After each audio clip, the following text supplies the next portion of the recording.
اس کو یہ الزام تراشی اور ایک تو تکار کی بجائے اس کو پلان کرنا چاہیے. یہ تو اتنا عرصہ 20-25 سال حکومت میں رہے ایم کیو ایم والے, تو انہوں نے کیا پلاننگ کی؟ اب گلیاں شہر کے لیے تنگ تھی, وہاں کی گلیاں بھی بہت تنگ, گلیاں بڑی تنگ ہیں نیو یارک کی, لندن کی گلیاں بہت تنگ ہیں. گلیوں کے تنگ ہونے سے دل تنگ ہے, دماغ چھوٹے ہیں. کوئی پلاننگ نہیں ہے, درد اور احساس نہیں. اب جو چیخ رہے ہیں, چیخ کل ان کے گلے بیٹھ رہے تھے. 25 سال آپ کیا جھک مارتے رہے. آپ کے پاس ایک سال میں 35-40 ارب روپیہ تھا شہر کے ترقیاتی منصوبوں کے لیے, تو اس کے لیے کتنا روپیہ چاہیے تھا؟ پھر لوگوں کو ایجوکیٹ کرنا ہوتا ہے. ہم تو ایک بڑی غیر منظم زندگی گزار رہے ہیں جس میں حادثہ ہو جاتا ہے تو رونے پیٹنے لگتے ہیں. اب بھی کل کسی نے کہا کہ یہ چیزیں درکار ہیں, یہ پلاننگ چاہیے, اتنے وسائل چاہیے, اتنی ٹریننگ چاہیے. اس میں تو بات نہیں ہو رہی, الزام تراشی ہو رہی. اچھا حبیب صاحب, آپ سے بھی میں اس نقطے پر بات کروں گی, لیکن ابھی یہاں پر ہمیں ایک بریک لینی اور بریک کے بعد واپس آئیں گے تو اپنی ڈسکشن کا سلسلہ جاری رکھیں گے.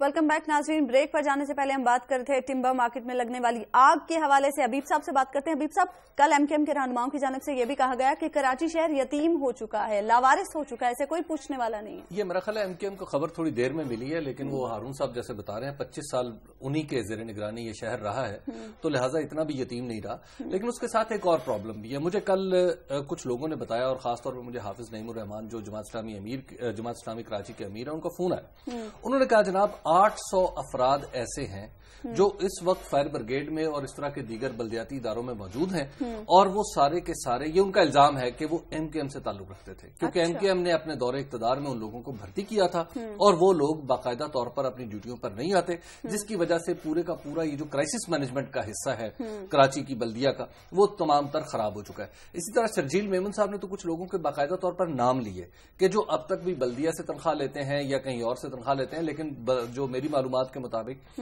شرجیل میمن صاحب نے کہا کہ جناب یہ آدھا سچ ہے, پورا سچ جب میں بولوں گا تو وہ زیادہ لوگوں کو تکلیف ہوگی. دیکھیے, اور پھر کراچی میں ایک ایسے ماحول میں جب پولیٹیکلی ٹھیک ہے تفریق موجود ہے, لیکن اتنے لوگوں کا اتنا بڑا نقصان ہو گیا ہے, اس پر 300 کروڑ کا نقصان ہو گیا. لوگوں کی چھوٹی چھوٹی بچتیں تھی, زندگی بھر کی کمائیاں, بیٹیوں کے جہیز تھے. اب کیا اس پہ اس طرح کا طرز عمل موزوں ہے؟ اب مل بیٹھنا چاہیے انہیں, کراچی سے محبت کرنے والوں کو اور محبت کے دعوے داروں کو مل بیٹھنا چاہیے, مل بیٹھ کے مسئلے کا حل نکالیں. ٹمبر مارکیٹ میں جیسے ہارون صاحب کہہ رہے ہیں کہ وہاں پر بلاکس بنائیں, وہاں پر چیزیں امپروو کریں اور ساری چیزیں پلاننگ کریں, تو میرا خیال ہے یہ معاملہ زیادہ بڑا نہیں ہے. لیکن اگین مجھے نہیں لگ رہا کہ کراچی میں کوئی اس سانحے سے کوئی سیکھے گا. دیکھو جی, اس میں ایک بڑا المناک پہلو ہے, وہ پورا سچ کیوں نہیں بولتے؟ ساؤتھ افریقہ میں لوگ ہیں, مفاہمت, فار ایسٹ میں لوگ ہیں بیٹھے ہوئے, تنخواہیں یہاں سے لے رہے ہیں. مفاہمت کیا ہے جی؟ دونوں لوٹ رہے ہیں. اور واٹر بورڈ میں تو گھپلے کی یہ حد ہے کہ کوئی انتہائی نہیں. میں نے پوچھا لوگوں سے اور میں ششدر رہ گیا, اتنی بڑی رقم کا فراڈ ہوتا. ایک دوسرے کے معاملے میں یہ خاموش کیوں؟ پیپلز پارٹی نے ایم کیو ایم کی کمزوریاں ڈسکور کر لی ہیں. وہ تو اچھالتے ہی رہتے ہیں, وہ ایک حد سے آگے نہیں جانے چاہتے پیپلز پارٹی والے. کوئی ایک آدھ گھپلا نہیں ہے جی. کراچی سندھ کے وسائل تناسب کے اعتبار سے باقی صوبوں سے زیادہ ہیں, اور کوئی کمی نہیں. اگر وہ کراچی شہر کو بہتر, جیسے انہوں نے سڑکیں اور پل ٹھیک کر لیے, باقی کام بھی ٹھیک کر سکتے ہیں, لیکن کسی کی پرائرٹی ہو, کسی کو فرصت ہو, تب ہے. اچھا ہارون صاحب, ایک اہم بیان بھی آیا ہے زرداری صاحب کا. وہ کہتے ہیں کہ مشرف صاحب سندھ حکومت کو توڑنا چاہتے ہیں, سیاسی جماعتیں اس کا نوٹس لیں. اس کا مطلب یہ ہے کہ پیپلز پارٹی کے کچھ لوگوں نے گروپ بنا لیا. اب وہ کہتے ہیں کہ اسٹیبلشمنٹ بتائے. اسٹیبلشمنٹ کیوں بتائے جی؟ یعنی دراصل وہ فوج سے کہہ رہے ہیں بتائے کہ فوج نے وہ گروپ بنایا. اگر کوئی گروپ بنا ہے, اس سے یہ جھلکتا ہی ہے. اور ان کو خطرہ یہ لگ رہا ہے کہ انہوں نے کوئی انیشیٹو لیا ہوگا. مشرف صاحب ایسے ایک بڑے پولیٹیکل اسٹریٹجسٹ نہیں ہیں اور جوڑ توڑ کے آدمی نہیں ہیں. مشرف صاحب چیزوں کو راز رکھنے والے آدمی نہیں ہیں, کوئی ٹیمپرامنٹ نہیں ہے ان کا. میری سمجھ میں نہیں آیا, کوئی ناراضگی ہوگی. زرداری صاحب آج کل بہت دباؤ میں ہیں, بیٹا ناراض ہے, پارٹی کی حالت خراب ہے, اور اس کی وجہ سے پھر وہ آپے سے باہر ہو جاتے ہیں, بہت غیر محتاط بلکہ غیر ذمہ دارانہ گفتگو. لیکن کل انہیں لگتا ہے کہ حکومت ان کی ٹوٹ جائے گی, فیئر بڑھا ہے ان کے اندر, گرفتار ہو جائیں گے, یہ ہو جائے گا. ارے بھائی جو تم نے بلڈنگیں بنائی ہوئی ہیں فرانس میں اور لندن میں اور امریکہ میں اور پیسہ بنایا ہے، تو اس کے ہم تو قصوروار نہیں، نہ اس کا مشرف نہ اسٹیبلشمنٹ پاکستانی عوام یہاں پہ سوال، آپ کی تو ملاقات ہوئی جنرل پرویز مشرف سے، کیا جنرل پرویز مشرف اس بات کی اہلیت نہیں رکھتے کہ وہ کسی کے تعاون سے، غیر مرئی قوتوں کے تعاون سے کوئی ایسا پولیٹیکل کھٹراک پھیلا دیں جس کے نتیجے میں سندھ حکومت ڈیزالو ہو جائے؟ جناب والا، نہ غیر مرئی قوتوں کی جو لوگ قیادت کر رہے ہیں، یعنی جنرل رائی شریف وہ پاگل ہیں، نہ مشرف پاگل ہے، نہ ایم کیو ایم والے پاگل ہیں کہ وہ اپنے آدمی کو دے دیں گے، اپنے آدمی کو دے دیں گے تو پھر پیپلز پارٹی والوں سے مل کے حکومت بنے گی۔ یہ کوئی کھیل اور ہے مشرف، یہ کھیل کیسے کھیل سکتے ہیں؟ جنرل راحیل شریف کا یہ ٹیمپرامنٹ اور مزاج ہی نہیں ہے، یہ ترجیح نہیں ہے۔ وہ سندھ حکومت کو ڈیزالو کر کے یا اقتدار میں وہ دوسرے لوگوں کو اقتدار ملا کے کیا اس سے حاصل کریں گے؟ یہ ان کا فیئر ہے، ان کے لوگ ہیں گڑبڑ۔ اور مجھے تو یہ بھی خیال ہے، یہ اندازہ ہے میرا کہ براہ راست ایم کیو ایم پہ اٹیک کرنے کی ہمت زرداری صاحب میں نہیں ہے، تو وہ مشرف پہ لا دے۔ مشرف اس کام کا آدمی ہے یار، جنرل پرویز مشرف، وہ اس وقت وہ اپنی سروائیول کی جنگ لڑ رہے ہیں، اس سے نکل جائیں وہ تو غنیمت ہے۔ اچھا ہارون صاحب، بات کر لیتے ہیں افغانستان میں امریکہ نیٹو مشن کے حوالے سے۔ بالآخر 13 سال کے بعد یہ قصہ اپنے انجام کو پہنچا ہے، اور اب اگر ہم نظر ڈالیں ان 13 سالوں پہ تو آپ کو کیا لگتا ہے کیا حاصل ہوا ہے امریکہ کو اس ساری جنگ سے؟ 13 برس کی بات نہیں ہے جی، 79 دسمبر سے میں افغانستان کے ساتھ وابستہ ہوں، مسلسل میں نے اس پہ کام کیا، افغانستان میں جاتا رہا ہوں، افغان لیڈروں سے کلوز میری ریلیشن شپ رہی ہے، اور بہت سے امریکی انٹلیکچوئلز کو میں نے پڑھا ہے، اس پہ غور کیا ہے۔ یہ 30-35 برس کا قصہ ہے، 34 سال ہو گئے۔ 27 دسمبر 79 کو آئی تھی روسی فوجیں، پہلے روسیوں نے جھک ماری، انہوں نے یہاں کمیونزم مسلط کرنے کی کوشش کی، اب انہوں نے جھک ماری یہاں جمہوریت مسلط کرنے کی کوشش کی۔ لوئی دوپری کے بعد ایک بھی امریکی مجھے ایسا نظر نہیں آیا جو ہسٹری کے میکینکس کو سمجھتا ہو۔ بھائی ایک قدیم قبائلی معاشرہ تاریخی پروسیس میں جدید معاشرے میں ڈھلتا ہے، وقت لیتا ہے، ادارے بنتے ہیں، اخبار نکلتے ہیں، پارٹیاں بنتی ہیں، اس طرح تھوڑی ہوتا ہے۔ وہ ان کو کمیونسٹ بنانے کے لیے آئے تھے، ان لوگوں کو آپ ذرا اندازہ کریے، قبائلیوں کو کمیونسٹ بنانے کے لیے آئے تھے، کئی ہزار سال کی جست، اور یہ جمہوریت سکھانے کے لیے امریکی صرف اس لیے نہیں آئے تھے۔ یہ ٹھیک ہے 9/11 سے غیظ و غضب پیدا ہوا، اس میں انہیں ریئیکٹ کرنا پڑا۔ امریکی دنیا کے ٹاپ ملٹری ایکسپرٹس یہ کہتے ہیں کہ اس خطے کے وسائل ایکسپلائٹ کرنے کے لیے آئے تھے، لیکن بری طرح ناکام رہے، اب تھکن اور مایوسی اور شکست کے سوا کچھ نہیں ہے۔ پہلی بات تو یہ، جن لوگوں نے کبھی افغانستان پہ غور کیا، اس کی قومی مزاج پہ، اس کی جغرافیائی ساخت پہ، اس کی سرحدوں پہ، یہ صرف ایک بفر سٹیٹ بن سکتا ہے، اور صرف افغان، ازبک، تاجک، ہزارے، پشتون مل کر ہی یہ مسئلہ حل کر سکتے ہیں، باہر سے ان کی مدد کی جائے۔ کبھی کبھی میں سوچتا ہوں $10 بلین، $15 بلین میکسیمم درکار تھے افغانستان کی تعمیر نو کے لیے، طالبان کو دے دیتے اور اپنی شراعت بنواتے۔ آخری حل اس کا قومی حکومت ہے۔ بارہا اس کے جو مذاکرات کو میں نے قریب سے دیکھا ہے اور بات کی افغان لیڈروں سے اور دوسرے، یہ مختلف فورسز، ایک $1000 بلین سے زیادہ لاس ہے امریکیوں کا، اس سے بہت زیادہ کہیں ہوگا، اور اس کے نتیجے میں سوائے شکست خودگی کا انہیں کوئی حاصل نہیں ہوا۔ ایک پاکستانی ملٹری کا انالیسز یہ ہے کہ جو ایران کی چھوٹی سی پٹی ہے، پھر پورا پاکستان اور پھر کچھ افغانستان ہے، اس میں غیر معمولی معدنی وسائل ہیں، سونا ہے، کوئلہ ہے، لوہا ہے، اور بہت سی قیمتی معدنیات ہیں، تیل بھی ہے، یہ آپ کو بتاؤں، اگرچہ ذخائر چھوٹے ہیں مگر ہے کافی ہے۔ اس کو ایکسپلائٹ وہ کرنا چاہتے تھے، ایک احمقانہ خواب انہوں نے دیکھا، وہ خواب ٹوٹ گیا۔ اب مسئلہ یہ ہے مشن ختم نہیں ہوا، لوگ وہاں موجود رہیں گے، اڈے رہیں گے، کم لوگ، 13,000 فوجی بتایا۔ اب ایک سوال یہ ہے کہ یہ دیکھیے $8 بلین کا پہلے انہوں نے تخمینہ لگایا تھا، جنرل کیانی نے کہا مائیکل ملن سے کہ $8 بلین لگیں گے آپ کا افغان آرمی کو مینٹین کرنے کے، اس نے کہا نہیں $9 بلین لگیں گے۔ یقین اب بھی نہیں ہے یہ رہ سکے گی، لیکن اب افغانستان ایک ایسے موڑ پہ پہنچ گیا ہے جہاں نہ تو یہ لوگ حکومت اطمینان سے کر سکیں گے، نہ طالبان اب برسر اقتدار آ سکتے ہیں، وہ بھی کمزور ہو گئے۔ چنانچہ اس کا آخری حل یہ، اللہ ان کو عقل دے سب کو، کہ یہاں پہ ایک نیشنل گورنمنٹ بنائی جائے جس سے یہ گارنٹی لی جائے کہ نہ ان کے پڑوسیوں کو، نہ یورپ کو کوئی خطرہ ہوگا، نہ وہ ٹیررسٹوں کو پناہ دیں گے، اور باقی ساری مداخلت بند کر دی جائے، یہ خطہ پرامن ہو جائے گا۔ تو اقبال نے کہا تھا کہ افغانستان ایشیا کا دل ہے، از فساد فساد آسیہ، از کشاد کشاد آسیہ۔ اگر یہ یہاں امن ہوگا تو پورے ایشیا میں امن ہوگا. اب تو ساری دنیا اس سے متاثر ہوتی ہے. دیکھیں نا, اس کی وجہ سے ہمارے قبائلی علاقوں میں پناہ ملی لوگوں کو. اور وہ جو سٹوری میں آپ سے کہہ رہا ہوں, وہ چیچن ہیں جن کے پاس ہیں سلمان تاثیر کے صاحبزادے. اچھا. 1 ارب روپے وہ مانگ رہے ہیں. وہ ایک ہاتھ سے دوسرے ہاتھ میں جاتے رہتے ہیں. ممکن ہے چیچن نے اخبار نے کہ یہاں تو چیچن نہیں آئے ہوں گے. 1 ارب روپے مانگ رہے ہیں اور 25 ٹیررسٹوں کی رہائی مانگ رہے ہیں. اب وہ خاندان جو ہے وہ ٹیررسٹوں کی رہائی کا تو کسی صورت بندوبست نہیں کر سکتا, اور 1 کروڑ روپے بھی نہیں دے سکتا. کچھ پیسے وہ دے سکتے ہیں. معلوم یہ ہوا کہ حکومت کی رٹ ہونی چاہیے, پاکستان میں نہیں افغانستان میں بھی. پرویز رشید نے ساری زندگی میں اگر دانائی کی بات کی تو وہ کل کی کہ کابل کا امن بھی اتنا ہی عزیز ہمیں ہونا چاہیے. یہ دونوں ملکوں میں جب رٹ قائم ہوگی تب ٹیررزم کا بھی خاتمہ ہوگا اور تب دنیا کو امن نصیب ہوگا. اور ضروری ہے کہ غیر ملکی مداخلت نہ ہو. یہاں پاکستان اور ایران اپنی جنگیں نہ لڑیں یا اپنا لچ نہ تلے انڈیا, یہاں امریکہ غلبے کی خواہش ترک کر دے. اگر نہیں ہوگا تو پھر یہاں امن نہیں. اچھا حبیب صاحب, آپ کیسے دیکھتے ہیں اب افغانستان کا مستقبل کیا ہوگا, خطے کا مستقبل کیا ہوگا؟ دیکھیں, اس خطے کا مستقبل تو وہی جیسی بات ہارون صاحب نے کی کہ افغانستان سے جڑا ہوا ہے, لیکن افغانستان کی جو ڈائنامکس ہیں وہ ابھی تک بدلی نہیں ہے. وہاں پر ابھی تک جو گورنمنٹ ہے اس کو پوری طرح آپ یوں کہ پذیرائی نہیں ملی افغان معاشرے میں, اور خاص طور پر اس حصے میں جو خود کو طالبان کہتا ہے اور وہ موسٹلی پختونوں پر مشتمل ہے.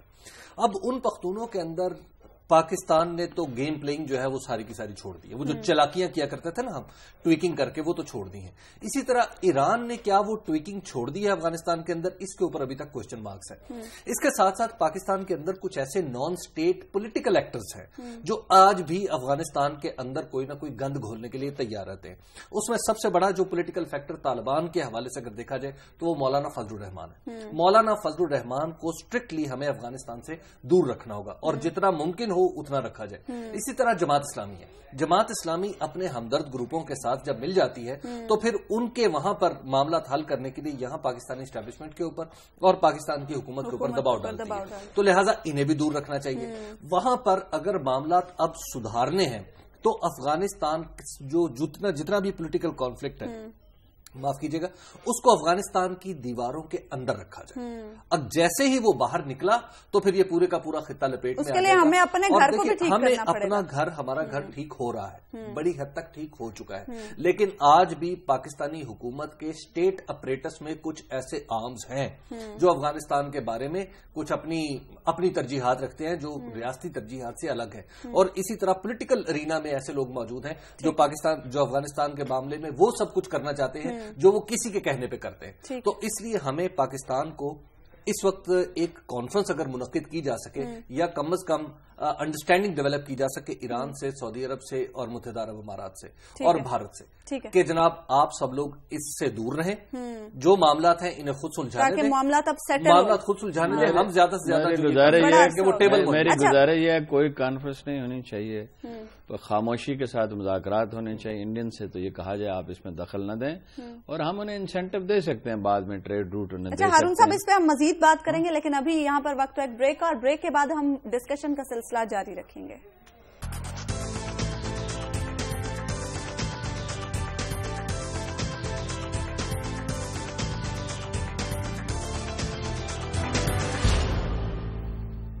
ویلکم بیک ناظرین. بریک کے بعد ہم بات کر لیتے ہیں ملائیشیا کے اس بدقسمت طیارے کی جس کے بارے میں ابھی تک یہ نہیں پتا ہے کہ اسے زمین کھا گئی یا آسمان نکل گیا. ابھی تک یہ طیارہ لاپتہ ہے اور اس حوالے سے تلاش کی جا رہی ہے. آپریشن کا سلسلہ آج دوبارہ شروع کیا جائے گا. کل بھی تمام دن آپریشن کیا جاتا رہا اس طیارے کی تلاش کے حوالے سے. ہارون صاحب سے بات کرتے ہیں. ہارون صاحب, کچھ لوگوں کے ذہنوں میں یہ سوال بھی ہے کہ یہ تیسرا طیارہ ہے ملائیشیا کا جو لاپتہ ہوا ہے. ایک طیارہ مار گرایا گیا تھا اور اس سے پہلے بھی ایک طیارہ لاپتہ ہو چکا ہے. کیا کسی نئے حملے کی منصوبہ بندی ہو سکتی ہے؟ لوگوں کے ذہنوں میں یہ سوال بھی اٹھ رہا ہے. دیکھیے, پہلے وہ بات مکمل کر لیں. افغانستان میں یہاں سے جو لوگ مداخلت کرتے ہیں وہ مولانا فضل الرحمان نہیں ہیں, وہ انڈیا میں ان کا جو ہم مسلک لوگ ہیں وہ ہیں. اور ان کا رابطہ انڈیا سے ہے. میں اس سے اگری کرتا ہوں, اور وہ ایک لانگ ٹرم ایجنڈا ہے. پچھلے 100 سال میں اس پر کام کیا گیا ہے, پشتون پاپولیشن پہ, کہ یہاں پہ اقتدار حاصل کرنے کی کوشش کی جائے. یہ ایک طرح کی خفیہ تحریک رہی ہے, اور حکومت پاکستان کو کہنا چاہیے نواز شریف صاحب کو, انہیں مولانا فضل الرحمان کی سمجھ میں یہ بات نہیں آتی یا کچھ جو ان کے ہم مسلک ہیں, تو انہیں حکومت سے کم از کم باہر نکالنا چاہیے. دیکھیے میں کوئی حتمی رائے نہیں دے رہا اس مسئلے پہ، لیکن دیر از سم تھنگ سیریس. ایک کے بعد دوسرا طیارہ غائب ہو جاتا ہے. وہ مجھے اس کینیڈین جرنلسٹ کا نام یاد نہیں آ رہا، بہت ہی معتبر آدمی ہے. اس نے کہا تھا کہ وہ کئی دفعہ انہوں نے اس پہ لکھا کہ یہ جہاز جو ہے یہ اڑتا ہوا جیل خانہ ہے، اور یہ جو ذریعہ سفر ہے یہ کبھی پوری طرح محفوظ نہیں ہو سکا. اس کو کبھی سائنٹیفک پلان، کئی طیارے بنائے گئے اور وہ ناکام رہے اور حادثے ہوتے رہتے ہیں. اس کو دیکھنا پڑے گا کہ یہ اس روٹ پہ اور پھر بدقسمتی سے اسی ایئر لائن کے ساتھ بار بار یہ حادثے ہوتے ہیں. کیا اس کی پلاننگ میں نقص ہے؟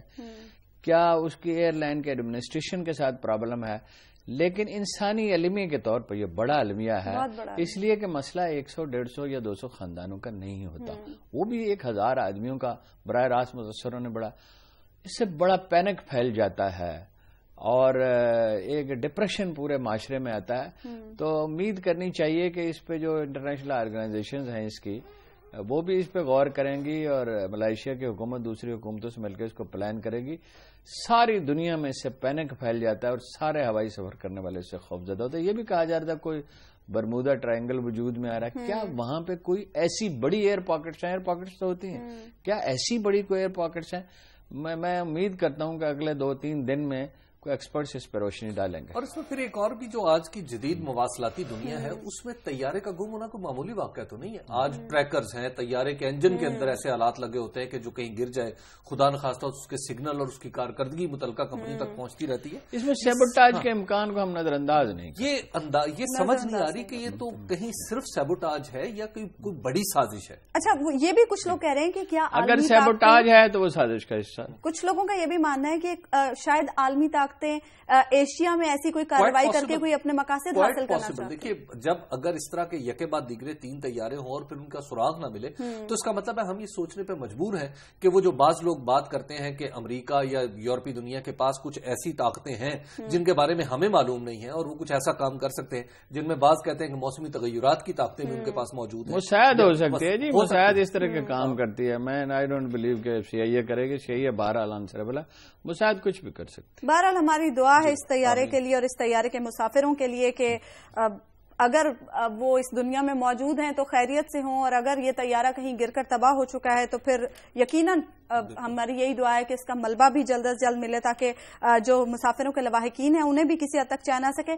ہارون صاحب، داخلی سیکیورٹی کا اہم اجلاس کل طلب کیا گیا. دوسری جانب جوڈیشل کمیشن کے حوالے سے بھی کہا گیا عمران خان صاحب کی جانب سے کہ اب کوئی لچک نہیں دکھائیں گے مزید. دیکھیے میری تحریک انصاف کے جتنے بھی لیڈروں سے بات ہوئی اور سینئر لیڈروں سے آبویسلی بات ہوئی، وہ تو پر امید ہیں، اور نون لیگ کے لیڈر بھی پر امید ہیں کہ منگل کو کچھ سمجھوتا ہو جائے گا. منگل کو نہیں ہوتا تو 1 دن میں ہو جائے گا.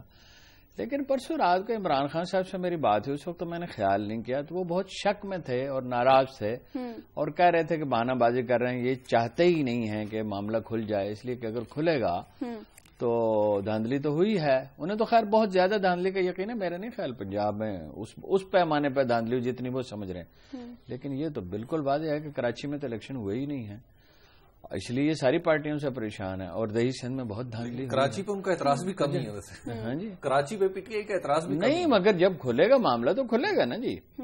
میرا یہ خیال ہے اس میں نواز شریف صاحب نے بعض موقع پر بڑی پیشنس کا مظاہرہ کیا ہے. بیٹھ کے عمران خان سے بات کریں. میں شہباز شریف صاحب کو چودھری نثار وغیرہ سے کہتا رہا ہوں. ایک دفعہ یہ میرے گھر تشریف لائے، میں نے کہا تھا اس کو زچ نہ کریں، آپ اسے جانتے نہیں ہیں. میں اسے جانتا ہوں. اس کے بینر اتار دیتے تھے، اس کی بیوی پہ مقدمہ جھوٹا بنایا، اس کے دفاتر بند کر دیتے تھے، پوسٹر لگانے نہیں دیتے تھے. اگر وہ زچ ہو جائے گا تو وہ پھر جیسی موقع ملے گا ریٹیلیٹ کرے گا. ان سے بھی میں یہ کہتا ہوں، اگر تحریک انصاف والے سب سوئے ہوئے نہیں ہیں، جاگ رہے ہیں، پیشنس کا مظاہرہ کریں. ملک کے حالات ایسے نہیں ہیں کہ روز ہنگامے اور فساد ہوں. ان دونوں کو یہ مسئلہ مل کے حل کرنا چاہیے. اس کا فائنل سلوشن ہم تو غور کر کر کے تھک گئے، اس کے سوا کچھ نہیں ہے کہ 30 40 50 سیٹوں پہ ری الیکشن ہو جائیں. نئے الیکشن کا ملک اس وقت متحمل نہیں ہے. مگر یہ بیٹھ کے آپس میں خاموشی سے بات کریں گے تو کوئی حل نکلے گا. اس طرح نہیں نکلے گا. ایک دوسرے کو زچ کرنے کی اور دھوکہ دینے کی اور دباؤ ڈالنے کی کوشش نہ کریں. ملک اس ملک اس کا متحمل نہیں ہو سکتا۔ اچھا حبیب صاحب، داخلی سلامتی کے کل ہونے والے اجلاس میں تحفظ پاکستان ایکٹ پر عمل درآمد کے حوالے سے سیاسی جماعتوں کا اعتماد میں لیا جائے گا، آپ کو لگتا ہے اب وقت ہے کہ ابھی بھی اعتماد میں لیا جائے؟ اگر کوئی اختلاف کر دے تو پھر اس اختلاف کو یا ان کے تحفظات کو دور کیا جائے؟ اب تو وقت ہے کہ بس ایکشن لیا جائے۔ دیکھیے، میں ہارون صاحب کی بات کے کنیکشن میں جو آپ جوڈیشل کمیشن کی بات کر رہے ہیں اس میں ایک بات کروں کہ شاہ محمود قریشی صاحب جو ہیں وہ ایک ایسا کردار ادا کر رہے ہیں مذاکرات میں میری معلومات کے مطابق جو کوشچنیبل ہے۔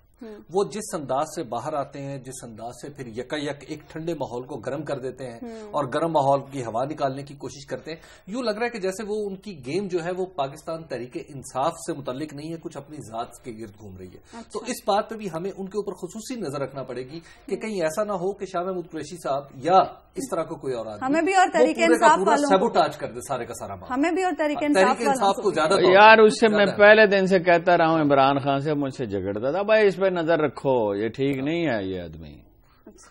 اسد عمر بھی مجھ سے پوچھ رہے تھے اس پہ کیا ناراضگی ہے، میں نے کہا مشکوک ہے، اس کا لب لہجہ اس کی باڈی لینگویج کہتی ہے، یہ تو ایسا آدمی ہے کہ اگر یہ نون نہ ہو سڑک پہ جا رہا تو اس کو پولیس والا پکڑ لے گا۔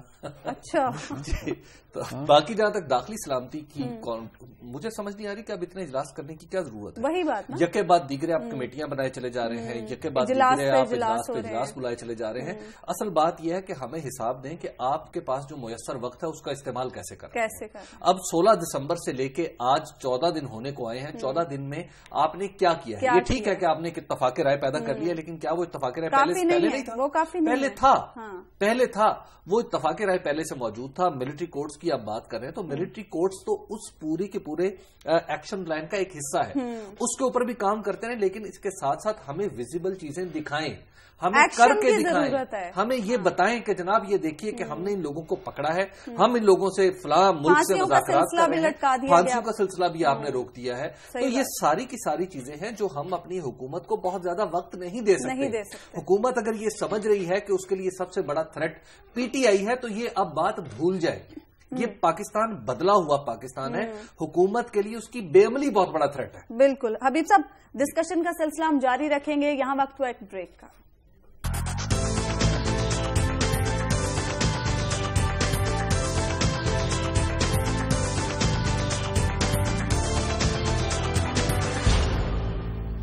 ویلکم بیک ناظرین، بریک کے بعد اب بغیر وقت ضائع کیے چلتے ہیں ہارون صاحب کے پاس۔ ہارون صاحب، آپ کے پاس خبر ہے ہمارے ناظرین کے لیے؟ نہیں، خبر تو میں نے عرض کر دیا نا، سلمان تاثیر کے جو صاحبزادے ہیں جنہیں لاہور سے اغوا کیا گیا تھا، انہیں قبائلی علاقے میں لے جایا گیا، ایک ہاتھ سے دوسرے ہاتھ میں انہیں بیچا جاتا ہے۔ وہ یہ ہوتا ہے کہ ایک کوئی اغوا کرتا ہے اور وہ سمجھتا ہے کہ اس سے 5-10 کروڑ روپے تاوان لے لے گا، وہ کامیاب نہیں ہوتا، اس کی صلاحیت نہیں ہوتی کہ اس کو رکھ سکے محفوظ، ریٹے دو دوسرے گروپ کے۔ اب وہ چیچنز کے ہاتھ میں ہیں، وہ 1 ارب روپے مانگ رہے ہیں، 25 ٹیررسٹوں کی رہائی مانگ رہے ہیں، یعنی وہ کسی بڑے گروپ کا حصہ ہے۔ ظاہر ہے وہ بیچارہ خاندان یہ تو نہیں کر سکتا، اس کی ویڈیو بنا کے انہوں نے بھیجی ہیں، اس کی آوازیں سنائی ہیں۔ جو صاحب ان سے مذاکرات کر رہے ہیں ان سے میری بات ہوئی ہے بالتفصیل، بڑے بھلے سمجھدار اور تجربہ کار آدمی ہیں، ان کی خواہش ہے، لیکن اب میں نے کہا 1 ارب روپے کہاں سے؟ انہوں نے کہا ارے 1 ارب روپے اصل مسئلہ نہیں، شاید کم ہو جائے، لیکن وہ ٹیررسٹوں کی رہائی چاہتے ہیں، وہ تو نہیں ہو سکتی۔ اس مسئلے کا حل صرف ایک ہے، جتنا ہم غور کرتے ہیں اتنا ہی ہم کلیئر ہوتے چلے جاتے ہیں کہ ٹیررسٹوں کا صفایا کیا جائے، ورنہ کتنی زندگیاں نظر ہوں گی، کتنے لوگ گرفتار ہوں گے۔ گیلانی صاحب کے صاحبزادے گرفتار ہیں، بالکل، اور اس میں بھی یہی مسئلہ ہے کہ وہ بہت سے پیسے مانگ رہے ہیں۔ تب اس معاملے کا کوئی حل نہیں نکلے گا؟ نہیں، حل نکل سکتا ہے۔ دیکھیے اگر یہ کلو مل جائے، وہ کہاں ظاہر وہ پاکستان کے قبائلی علاقے اور افغانستان ننگرہار وغیرہ میں زیادہ سے زیادہ وہ جو پر نورستان ہے اس میں آپریٹ کر رہے ہوں گے، تو اگر اچھی انٹیلیجنس ہو، دیکھیں نا امریکی اور افغان اور پاکستان انٹیلیجنس میں کلوز کولیبریشن نہیں ہے، اسامہ والے واقعے کے بعد بے اعتمادی اور بھی بڑھ گئی تھی۔ اگر کلوز کولیبریشن اور ایک چیز پہ فوکسڈ ہو، وہ ہو جو یہ ٹیررسٹ ہیں اس پہ اور اغوا کرنے والے ہیں، اس کے لیے الگ سیل میرا خیال اگر بن جائے تو ٹریس تو کیا جا سکتا ہے۔ ٹریس کیوں نہیں کیا جا سکتا؟ اس کے لیے انسانی ہمدردی کی بنیاد پہ کام کیا جانا چاہیے۔ یہ جتنے اغوا کنندگان ہیں یہ گرفتار، یہ تو جب مذاکرات شروع ہوئے تھے، اگر اللہ نے ان کو عقل دی ہوتی تو اس وقت یہ نہیں کہنا چاہیے تھا۔ دیکھیے زیادہ طالبان سے یہ کہنا چاہیے تھا، ٹی ٹی پی سے، اور ویسے بائی دی وے ملا عمر سے بھی کہنا چاہیے، آپ مطلب یہ ہم سے تو بڑے آپ کے تقاضے ہیں، تو یہ سب مل کے اس میں مدد کریں ان کی رہائی کے لیے.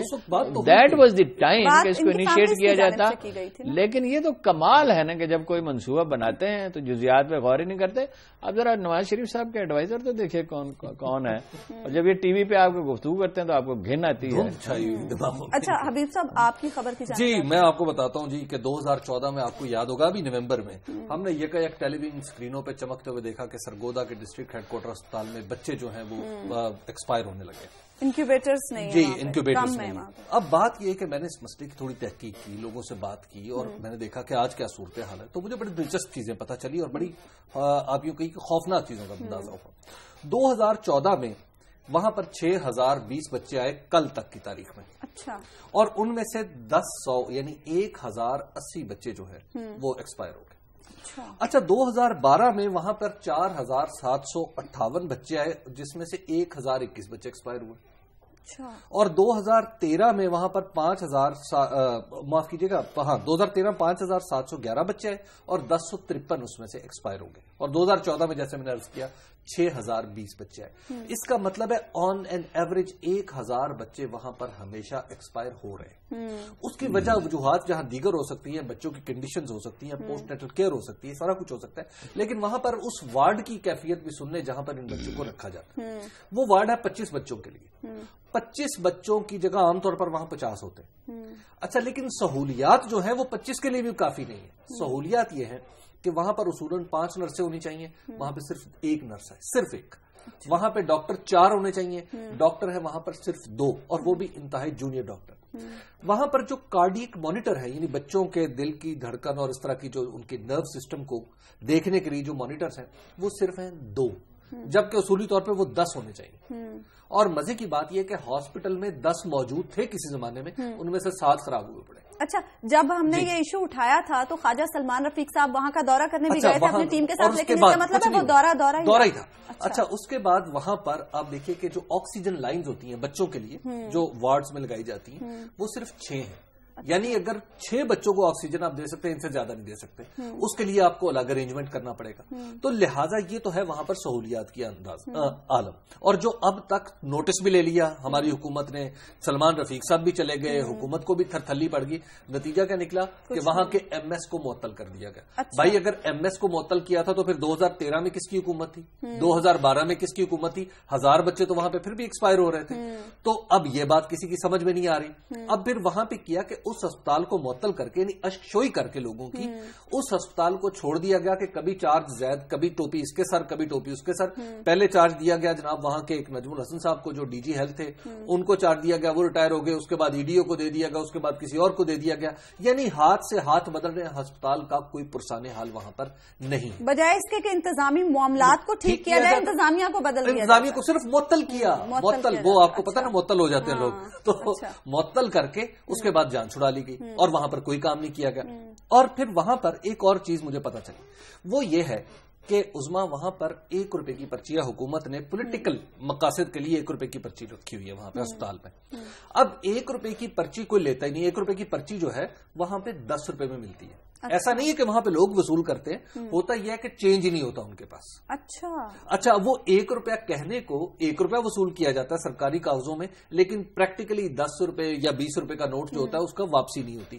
نتیجہ یہ ہے کہ 2000 لوگ جو وہاں پہ آتے ہیں وہ ایک ٹیکنیکلی 2000 روپیہ چلا جاتا ہے سرکاری خزانے میں, اور اوپر کے جتنے پیسے ہوتے ہیں 40-50 ہزار روپیہ وہ وہاں پر جیبوں میں ڈال لیا جاتا ہے. 2 لاکھ روپے پرچی پہ بیٹھنے کا مزے کی بات ہے, وہاں پہ پرچی پہ بیٹھنے کا وہاں پر لڑائیاں ہوتی ہیں آپس میں, رشوتیں نہیں چلتی ہیں کہ جناب میں تمہیں اتنے پیسے دوں گا, میں تمہیں اتنے پیسے دوں گا, کر ہی دیں 10 روپے, اور کر ہی 10 روپے کی دیں. اور جب 10 روپے کی کر دیں گے تو 10 روپے کے کرنے سے یہ ہوگا کہ ہسپتال کی جو بنیادی ضروریات ہیں وہ وہاں مقامی وسائل سے پوری ہو جائیں گی.